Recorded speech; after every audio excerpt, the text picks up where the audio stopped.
Before we start, tell me in the comments, where are you watching this from? Let's see which city shows up the most. I never thought I'd have to fight for my own front yard. But here we are. If someone told me a few months ago that my quiet little property would become the center of a neighborhood disaster, I would have laughed. I mean, what could go so wrong in a sleepy, suburban area where people wave politely and trim their hedges every weekend? It started one morning when I looked out the window while sipping my coffee. There were two unfamiliar cars parked on the grassy strip near my mailbox. I blinked, thinking maybe they belonged to a visitor or someone just stopping by. It wasn't that big of a deal, really. People mess up sometimes. No harm done. But by the next day there were more. 4 cars this time. Then 6. One was parked so close to my driveway I could barely pull out. I stood there, mug in hand, confused. I walked outside, hoping to spot the owners. Nothing. No one around. Just rows of cars sitting on what used to be green, open yard space. At first I tried to stay calm. Maybe someone was hosting a big party. Maybe they were temporary workers. It had to be something innocent, right? I waited a few days thinking it would pass. It didn't. Every day after that, cars showed up. Different makes and models. Sometimes they'd leave in the evening. Other times they stayed overnight.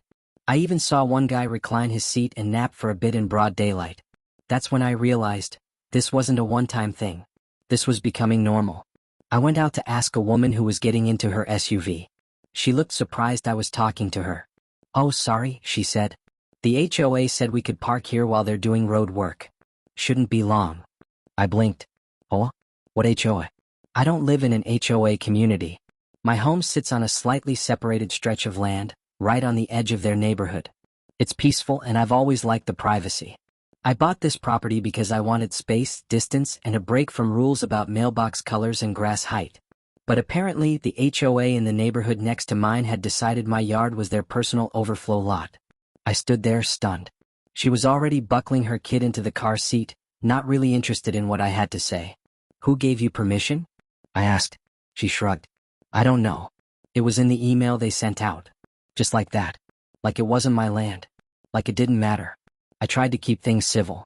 I reached out to the HOA office, thinking this was some kind of misunderstanding. Maybe they thought it was unclaimed land. Maybe they didn't know. I sent an email first. No reply. I called the number listed on their website. Voicemail. Finally, after 3 days, I got a message back. Short. Cold. "We are aware of your concern. At this time, parking arrangements are being handled in accordance with community needs. Thank you for your patience." My patience? That response hit me harder than I expected. I felt a mix of disbelief and anger. Like my voice didn't matter. Like I was being brushed off. The way they wrote it, it almost sounded like they believed the land was theirs, or at least that they had the right to use it without asking. That night I couldn't sleep. I kept looking out the window. 6 cars. 7. One of them had crushed a patch of flowers I had planted just weeks before. I'd spent hours in the sun digging up soil, trying to make the yard look nice for spring. Now it was a muddy mess, tire tracks etched into the earth like ugly scars. It was hard not to take it personally. I thought about putting up a sign. Something simple. Private property. No parking. But then I remembered, these people weren't asking. They weren't checking. They were acting like it was theirs. Would they even care? I spent the next morning researching property lines, digging out old documents from the filing cabinet. I'd had the land surveyed when I bought it. Somewhere in that folder was a map. When I finally found it, I stared at the lines, the shaded sections, the notes from the surveyor. There it was in black and white. Not only did I own the entire stretch of green space they were parking on, I also owned the only paved access road that led into their community from the main road. I sat there in silence, heart pounding. For years they'd been using that road. It wasn't obvious from the layout. It looked like a shared public road, just another small path connecting one neighborhood to another. But it wasn't. The legal documents were clear. It was mine. And they had never asked. The parking problem suddenly felt like just the tip of the iceberg. These people, this HOA, had built an entire routine around something that didn't belong to them. And they never thought to check. Or care. I felt a strange mix of power and resentment. On one hand, I finally had clarity. I wasn't going crazy. I wasn't being petty. On the other hand, I was shocked at how little respect they'd shown. No one came to my door. No one sent a letter. Not a single person thought to ask, "Hey, is this your property?" I decided to give them one more chance. I wrote a formal letter. I attached a copy of the property line map, highlighted the sections I owned, and sent it to the HOA office by certified mail. I made it polite but clear: the parking had to stop. The land was private. I wasn't comfortable with strangers leaving their vehicles all over my yard. And most of all, I wanted a conversation. A civil one. I wasn't trying to be hostile, I just wanted to be respected. They signed for the letter 2 days later. And then, nothing. No call. No visit. Not even a generic email. The cars kept coming. New ones. Bigger ones. One pickup truck even leaked oil onto the grass, leaving a black patch that wouldn't wash away. I stood in the yard that afternoon and felt a mix of anger and helplessness. It wasn't just about the cars anymore. It was the feeling of being invisible. Like I didn't matter. Like they had claimed my space and I was just supposed to stay quiet and deal with it. I watched one man park half on the road and half on the grass, jump out of his car, and head off like nothing had happened. I called out to him. He turned around, surprised. "Hey, this is private property," I said, trying to keep my voice steady. He shrugged. "Talk to the HOA." That was it. No apology. No concern. Just tossed the blame over his shoulder and walked away. I stood there, heart pounding. It was a strange feeling. Not quite rage. Not quite fear. Just something deep in my chest that said, this isn't right. I didn't sleep much that night. My mind kept going in circles. I was tired of being ignored. Tired of the silence. Tired of seeing tire marks where my lawn used to be. I wanted to believe in simple solutions, but this wasn't one. They had crossed a line. They had crossed it more than once. And they didn't even realize the line was mine. I remember standing on my porch the next morning, watching the stream of cars roll in. Like ants. Each one following the same pattern, never thinking twice about where they were going or what they were doing. And it hit me, I wasn't just some homeowner on the edge of their world. I was the gatekeeper. And they had no idea. I spent that entire day pacing around my property, rereading the survey documents, flipping through printed maps, and replaying that guy's words in my head. Talk to the HOA. The audacity still burned in my chest. I wasn't going to keep talking to the HOA. I had already done that. I had been polite, patient, and even formal. And they treated me like background noise. Like I didn't exist. Like my land, my home, was just some extra space they could use whenever they wanted. I couldn't stop thinking about how none of them had even tried to acknowledge the situation. It wasn't just careless. It felt personal. Like they believed they were entitled to anything that touched their world. And I was just some outsider living next door. That evening, I walked along the narrow strip of road that connected their neighborhood to the main road. The road they used every single day. Moms driving their kids to school. Teenagers speeding down after dark. HOA members jogging, walking dogs, pushing strollers, all of it on land I legally owned. It was quiet out there. Just the sound of crickets and the rustle of leaves in the trees. The air felt heavy, like something was about to shift. I looked down at the gravel and concrete beneath my feet. Then back at the glowing porch lights of the homes beyond the trees. They had no idea. No idea who that road belonged to. No idea how fragile their convenience really was. The next day, I scheduled a meeting with a local property lawyer. I brought every document I had: titles, plats, survey diagrams, correspondence with the HOA, and even a few printed photos of the cars parked all over my lawn. He studied everything for about 30 minutes, then leaned back in his chair and said, "You've got a rock-solid case. This isn't even a gray area. That land is yours. All of it. And they're using it without permission." He explained that the road wasn't part of any easement agreement. There was no right-of-way filed. No shared maintenance clause. Nothing. In legal terms, the HOA community was trespassing every single day. So what can I do? I asked him, half nervous and half excited. He looked at me calmly and said, "Whatever you want. It's your property." That sentence hit me like a lightning bolt. Whatever I want. Suddenly, I wasn't just some frustrated neighbor. I wasn't just the guy getting trampled by HOA decisions I had no part in. I was the owner of the very road they depended on, and they had never even checked. When I got home, I took a long walk around the property again. This time, my steps felt different. Stronger. My mind was spinning with possibilities. I knew I had to be smart. I didn't want revenge, I wanted justice. I wanted respect. I wanted them to see me. The first step was sending one last notice. This time from my lawyer. It was worded differently than my polite letter. It was official, direct, and legally binding. It told the HOA that they were in violation of property laws, and they had 10 days to cease all parking activity on my land, and to begin negotiations if they wished to continue using the access road. 10 days passed. And still, nothing. No reply. No phone call. Not even a fake apology. They were either arrogant, clueless, or both. But they were about to learn something very important. I went to the hardware store the next morning. Bought a chain-link gate, heavy-duty locks, metal posts, and a bright red sign that said in bold letters, "Private property, and no trespassing, violators will be towed." The installation took 2 days. I worked with a local contractor who thought the whole thing was hilarious. He kept shaking his head and muttering, "Man, this is going to get spicy." By the afternoon of the second day, the gate was up. Right at the start of the access road. No way to miss it. No way around it. I didn't tell anyone. I didn't send a notice. I didn't warn them. They had their chance. More than once. The morning after the gate went up. Chaos. It started with one honk. Then another. Then another. I stood inside my house and watched through the blinds. Cars were lined up along the road, some trying to turn around, others just stuck. People were getting out, confused. Some were shouting. A few residents walked up to the gate and tried to yank it open, but it wouldn't budge. Someone tried to call the HOA office. I could see their frustration. No one had answers.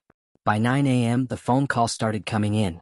The HOA president finally left me a voicemail. Her tone was somewhere between shocked and angry. "Hi, we noticed there's a gate now on the road into the neighborhood and we'd like to talk about this. Please call me back as soon as possible." I didn't. Not yet. By noon, my inbox was full. Most of the messages were short and panicked. "Please explain what's going on. We can't get our cars out. Our kids can't get to school. The mail truck can't get in." My favorite one simply read, "Are you serious?" Yes, I was very serious. That afternoon, a small group of HOA board members showed up at my door. They looked flustered. One guy was sweating through his dress shirt. The woman in front, the one I assumed was the president, tried to smile. "Can we talk?" she asked. I stepped outside. She launched into some speech about how there had been a misunderstanding, that maybe the records were unclear, that surely there was a way we could work something out. I let her finish. Then I told them very calmly that I had all the documents proving the land and the road belonged to me, that I had contacted them multiple times, that they had ignored me, disrespected me, used my property like it was a public lot. Her expression shifted slowly from friendly to nervous. One of the other men mumbled something about legal action. I smiled. "Please. Do." I told them I was open to resolving things, but not for free. If they wanted access to the road, they'd have to lease it from me. At market rate. With formal contracts. And as for the damage done to my yard, I expected that to be addressed too. They left in silence. For the next week, I kept the gate locked. Delivery trucks had to stop outside the neighborhood and walk parcels in. Residents had to park on the main road and hike home. Tempers flared. People were angry. But not at me. At the HOA. They finally saw how badly the board had messed up. A few days later, I got a new message, this one with a different tone. It was an offer. A real one. Monthly payments. Maintenance responsibility. A formal agreement that acknowledged I was the legal owner of the access road. And a written apology for the parking situation. I didn't sign it right away. I let them sweat a little longer. For once, they were the ones waiting. For once, I was the one in control. I didn't rush to sign the agreement. Not because I was being petty, but because I had learned something in all of this. People only value what they have to earn. What they're forced to recognize. For weeks, I was invisible. I was just that guy who lived on the edge. The guy no one bothered to ask permission from. And now, I was the landowner holding the keys to their only way in and out. Suddenly, my name was in every HOA meeting. My email was in every inbox. My front gate, once ignored, was now the most talked about stretch of metal in town. I took 3 days to read through their offer. I wasn't just looking at the money, though yes, they were finally offering decent compensation for years of unpermitted use. What I wanted more was respect. Clarity. Terms that reminded them they weren't just borrowing something anymore. They were renting it. On my terms. So I added my own revisions. Monthly payment, increased. Annual maintenance, covered by them. Any damages from residents, billed directly. Oh, and I also included a clause. No vehicle shall park on any portion of my land under any circumstance without prior written consent. They tried to push back. The board sent one more counteroffer, trying to tweak a few things. They wanted to lower the lease. Remove the penalties for damage. Make it sound more mutually beneficial. I read it, smiled, and sent back a 2-word reply. Offer withdrawn. Silence. That's when I knew I had them. Because 2 hours later I got a call, not from the HOA, but from one of the residents directly. A woman named Karen, no joke. She sounded desperate. Look, I know this has all been a mess. I'm not even on the board. But they're dragging their feet and the rest of us, we're stuck. I just want to get to work without parking 2 blocks away. I could hear her stress. I actually felt a little bad for her. Not everyone in the neighborhood had caused this. But still, I couldn't let guilt walk me backward. I stayed calm and told her exactly what I told the board. This could have been avoided. But now, they need to come back with a better offer. Or I keep the gate locked. By day 5, another offer arrived. And this one, it was everything I'd asked for.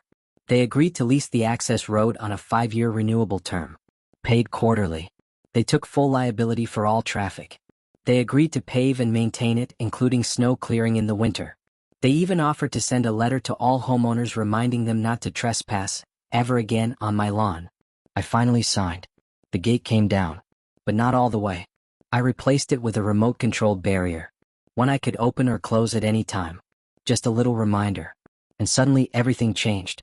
I wasn't just that guy anymore. Neighbors waved at me now. Even the ones who ignored me for years. A few dropped off gift baskets. One guy even offered to mow my lawn for a month, just for all the trouble. Funny how quickly people remember their manners when the road depends on it.